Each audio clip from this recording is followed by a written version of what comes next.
Salut, Charlie Pop pour Car Pop et aujourd'hui, j'ai le nouveau Subaru Solterra / Toyota BZ4X 29843987269.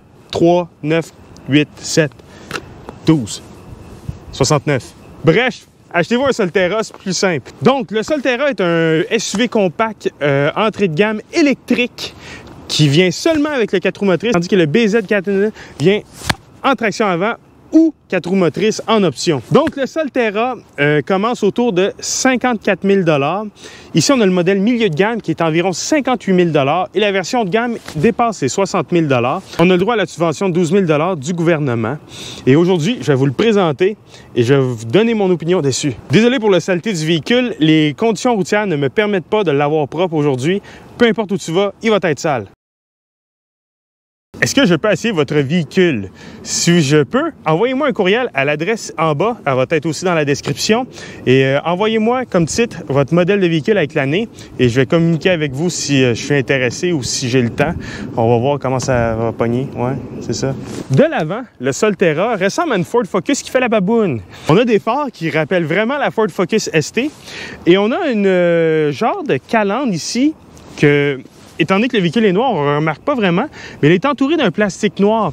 Si vous prenez le véhicule, par exemple, jaune, ça se fait pas jaune, mais c'est pas grave, bien, la partie du milieu va être jaune et vous allez avoir un contour noir, ce qui est très laid. Hoi!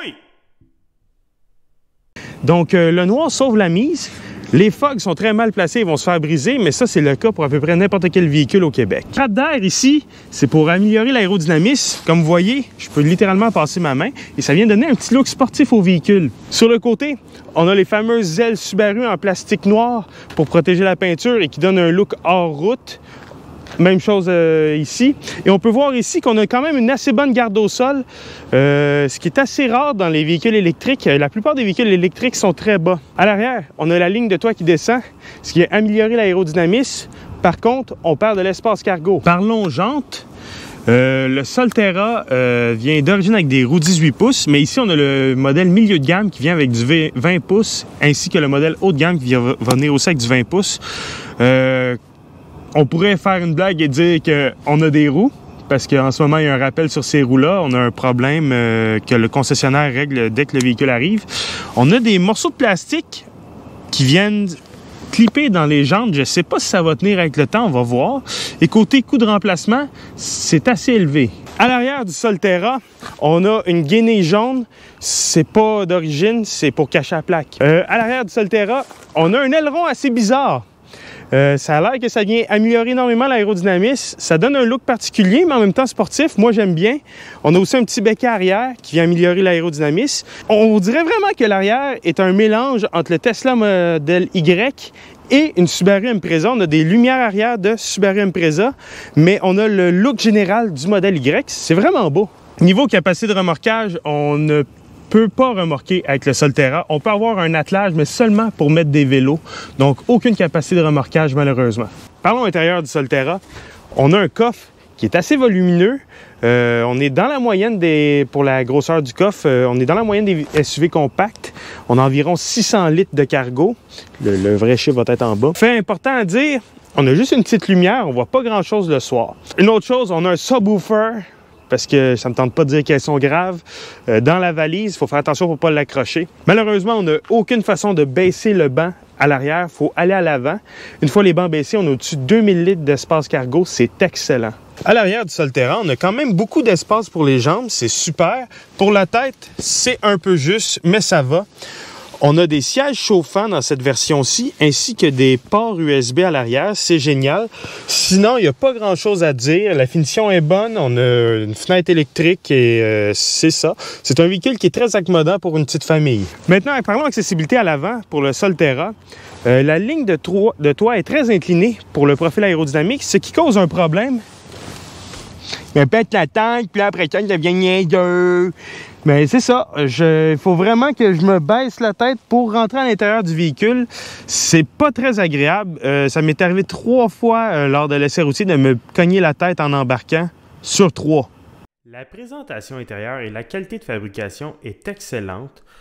Par contre, on ne peut pas cacher le fait qu'au final, c'est un Toyota BZ4X293744822982982 nanana felididididam. Parlons de la position de conduite du Solterra. Premièrement, le volant est tout petit, ce qui est assez particulier. Deuxièmement, on a un problème majeur ici. J'ai des bonnes jambes, j'ai des longues jambes, je mesure 6 pieds et c'est principalement à cause de mes longues jambes. Donc, voici ce que je vois lorsque je conduis. Je vois juste la vitesse, je vois pas mes assistances à la conduite, rien. Donc, résultat, il faudrait que le volant s'enlève du chemin. La solution que j'ai trouvée, c'est de pousser le volant. Mais là, il est coincé dans mes jambes, mais je vois tout. C'est quelque chose qu'il va falloir revoir, malheureusement. Le système d'infodivertissement est directement sorti de Toyota. Ça va très bien, c'est très facile à utiliser, rien à dire. Les contrôles climatiques sont toujours en bas. On préférait avoir 3 roulettes. Comme ça, on peut ajuster la température quand le véhicule est éteint. Parlons du régulateur de vitesse. Pour l'activer, on a le bouton Park ici. Et pour aller en drive, on pèse et on tourne. Pour aller au neutre, on fait juste appuyer. Et pour aller en reculant, on tourne de l'autre côté. Nous avons ici un bouton 7 que ni le propriétaire ni moi on a encore trouvé à quoi ça sert. On a ici le bouton pour changer les modes de conduite. Ça change absolument rien, restez en éco. X-Mode, qui est pratique dans des situations de hors-route. On a aussi le système de stationnement automatique qui est non certifié au Canada, donc on ne peut pas l'utiliser, malheureusement. La planche de bord est en plastique style piano et malheureusement, ça se graphine très facilement. On a déjà des graphines et le véhicule a 500 km. Le tableau de bord est recouvert de tissu, ce qui est très beau, mais malheureusement, cela entraîne que la poussière reste collée après et donc il va falloir régulièrement laver le tissu, ce qui n'est pas évident. Ça donne un style, mais ça vaut vraiment pas la peine. Sous le capot du Solterra, on trouve des fils orange qu'on pourrait jouer avec. Faut pas jouer avec ces fils-là. On trouve pas un moteur à essence, mais on trouve un paquet de trucs électroniques pour faire fonctionner le véhicule. On a aussi l'air climatisé par thermopompe, une batterie 12 volts pour la radio, puis c'est ça. Bref, un paquet de choses que seul un mécanicien va comprendre. Dans le cas du Solterra, ce dernier est à faire seulement avec la traction intégrale, donc on a 2 moteurs de 80 kW, donc un total de 215 chevaux, 248 livres de couple à 0 RPM. Ça fait des performances quand même assez impressionnantes. Côté autonomie, on annonce 360 km d'autonomie. En ce moment, il fait -3. On a 320. C'est une batterie qui est très affectée par le froid. Et, chose très importante, Subaru/Toyota ont annoncé qu'en dessous de -25, on ne peut pas charger le véhicule parce que ça endommagerait la batterie. On a des freins à disque aux 4 coins avec une suspension indépendante aux 4 coins. On a aussi le freinage régénératif, ce qui évite qu'on utilise les freins. Pour charger le Solterra, on a une trappe ici qui est écrit EV. Il est écrit un peu partout sur le véhicule. On a 2 prises de charge. On a une normale pour la charge à la maison et on a la Fast Charge ici pour les charges rapides. Pour la prise à la maison, sur le 120 courant régulier, ça prend environ 58 heures à charger le véhicule.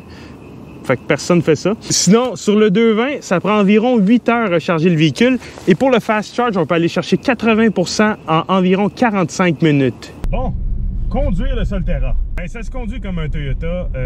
C'est vraiment smooth, c'est confortable, le volant est léger, quand même précis. Il n'y a vraiment pas grand-chose à dire. Ça ressemble beaucoup à un SUV, à part qu'il est électrique, qu'on a de la décélération et qu'on peut immobiliser le véhicule carrément, conduire à un pied dans le fond.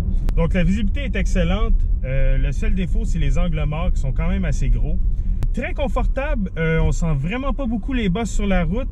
C'est assez surprenant compte tenu que c'est un véhicule électrique. La plupart des véhicules électriques que j'ai essayé à date, c'était quand même assez ferme comme conduite.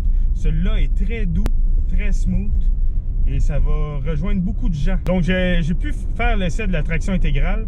De la manière que ça fonctionne, c'est que lorsqu'on pèse sur le gaz, comme on dit en bon québécois, qu'on pèse sur l'électrode, le véhicule envoie du couple aux roues et aussitôt que ça spinne, il détermine la capacité maximum de couple qu'il peut envoyer et il l'envoie. C'est extrêmement efficace.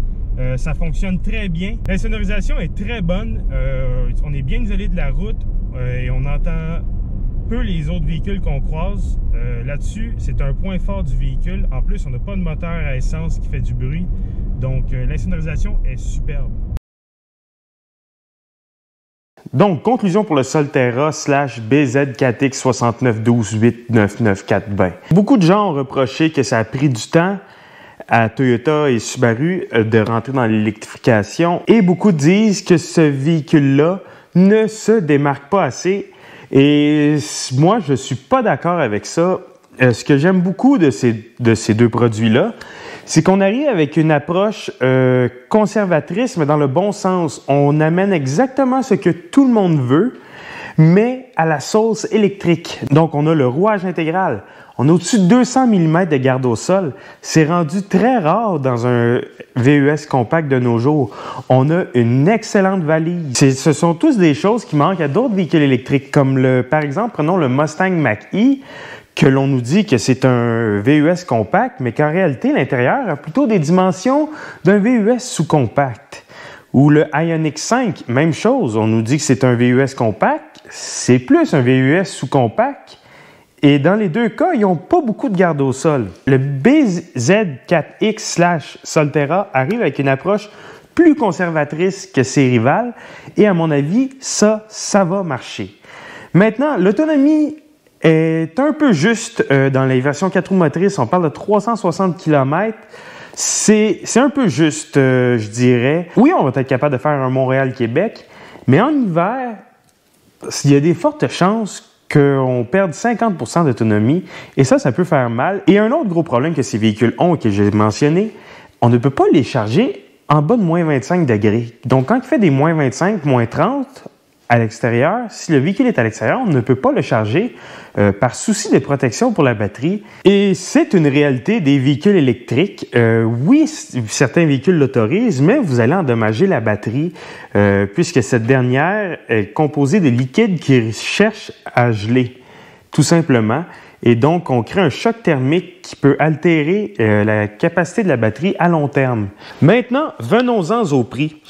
J'en ai glissé un mot dans la vidéo, mais là, j'ai les prix officiels et nets avec subvention. Donc, le Solterra, taxes et préparations incluses, moins la subvention, on commence à 53 000 $, ce qui est environ 10 000 $ de plus qu'un Subaru Forester avec le même équipement. 10 000 $ de différence, c'est quand même assez facile à rentabiliser en quelques années. Si vous faites 20 000 km par année, au prix que l'essence est en ce moment, ça va vous prendre 3-4 ans, ce qui est assez intéressant. Une autre différence qu'il y a avec le Forester, c'est les accélérations. Le Solterra est beaucoup plus rapide. Maintenant, la version que j'ai essayée, le milieu de gamme, est 57 000 $. Et je comparais les équipements et j'ai beaucoup de difficultés à vous recommander la version milieu de gamme puisque l'écart de prix est, à mon avis, trop élevé par rapport à la différence d'équipement qu'on a.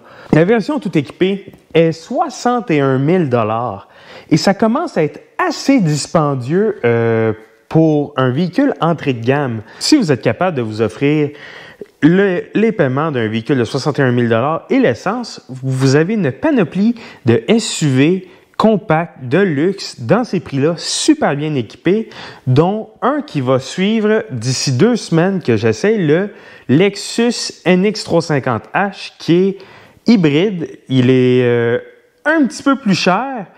Ben, dans la version que j'ai essayée, il est un petit peu plus cher parce qu'il y a des versions au moins équipées. Et vraiment, là, on est sur une autre planète, là. On est vraiment bien au-dessus du Solterra. Donc, le Solterra, je vous le recommande à certaines conditions. Il faut que le kilométrage qu'il est capable d'accomplir en hiver puisse correspondre à vos besoins en tout temps. Parce que, entre vous et moi, payer 10 000 $ de plus et pas être capable de se rendre où on veut, quand on veut, c'est un petit peu insultant. Vous rouliez quand même minimum 20 000 km pour que ce soit intéressant. Si vous faites 10 000 km par année, achetez-vous pas un véhicule électrique, gardez votre véhicule. Donc, le Solterra de base, je le recommande. Milieu haut de gamme, je vous le recommande pas. Un véhicule qui est assez surprenant, allez le voir. Même si vous ne pensiez pas acheter électrique, allez le voir. Merci d'avoir regardé et pensez à vous abonner.